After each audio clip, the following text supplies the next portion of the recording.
नमस्कार दोस्तों, पवन सिंह पे बहुत लोग कुछ से कुछ वीडियो बना रहे हैं। कोई ये बोल रहा है कि इसके वजह से हारे हैं, तो कोई ये बोल रहा है कि जातिवाद के वजह से हारे हैं। देखो, हार जीत का तो होना ही था, पर पवन सिंह ने आज जो कर दिखाया वो बहुत ही बड़ी बात है।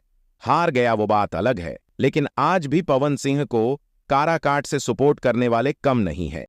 बात तो सही है। निर्दलीय उम्मीदवार खड़ा होकर के दूसरे नंबर पर आया पवन सिंह। ये बहुत बड़ी बात है। पवन सिंह के हारने के बाद कुछ लोग मजा ले रहा है। सबका टाइम आता है।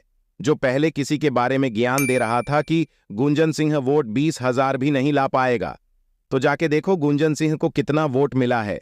इधर पवन सिंह हारे हैं और इधर इन दोनों का कुछ अलग ही सीन चल रहा है। शर्म करो, भगवान से डरो। काराकाट के जनता ने बहुत प्यार दिया पवन सिंह को।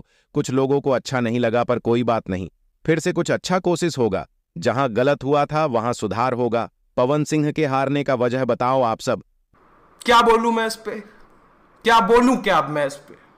और आप सबके सुपरस्टार ट्रेडिंग स्टार का मूवी रिलीज हो रहा है। बहुत ही बड़े बजट का मूवी है।